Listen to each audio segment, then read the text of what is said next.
day 326, and I don't know why, but my upload speed's really bad. I've been recording these videos at my house most frequently lately, and I'm having the hardest time getting some of these videos to upload. So a little bit of a delay, I apologize, but we are still recording these every single day, and gonna get these hopefully uploaded here in the next couple hours.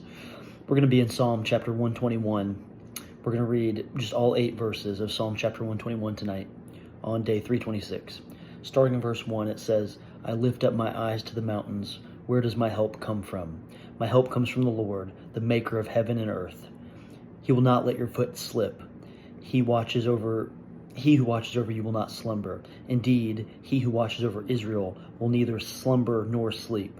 The Lord watches over you. The Lord is your shade at your right hand. The sun will not harm you by day, nor the moon by night. The Lord will keep you from all harm. He will watch over your life. The Lord will watch over your coming and going, both now and forevermore. And the Application Study Bible says that this song expresses assurance and hope, which, by the way, that's such a reference to Hebrews 11:1, talking about what faith is. But this song expresses assurance and hope in God's protection day and night. He not only made the hills, but heaven and earth as well. We should never trust a lesser power than God himself. But not only is he all-powerful, he also watches over us. Nothing diverts or deters him. We are safe, and we never outgrow our need for God's untiring watch over our lives.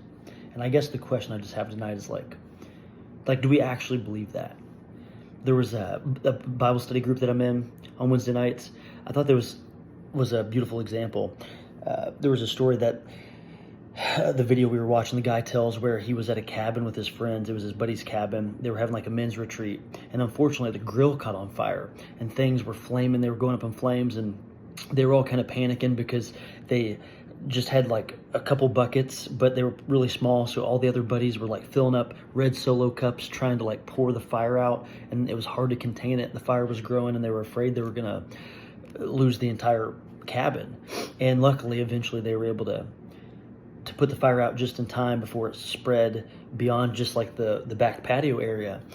And they went to bed that night, and he said the next morning he woke up, he was searching through some of the cabinets to find some coffee to make, and he saw in one of the cabinets a fire extinguisher. So he goes and runs over to his buddy and said, hey, like, did you know that this fire extinguisher was here this whole time? Like, that would have been helpful last night. And the cabin owner, the buddy, said, oh my gosh, I forgot that I had that. And I think he was likening that to the example of, that's like our faith is we go through these practicing repetitions of reading the Bible, praying, trying to build this foundation of faith, but oftentimes it's like we don't want to have to use it. And then when it's time to have to use it in some adverse or trial situation, we go into like humanistic fight or flight mode and forget that we actually have God, the creator of the universe, the one that protects us, the one that goes before us. We forget that like he's the one, like his provision prevails, and we need not to worry. But it's almost like, wow, we forget that we have that.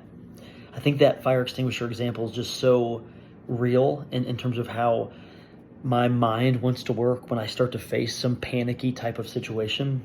And I think this psalm in Psalm 121 is just that reminder that God is real, he is powerful, and we should not trust any other power other than him, which is our creator and our sustainer. Let's remember that on day 326.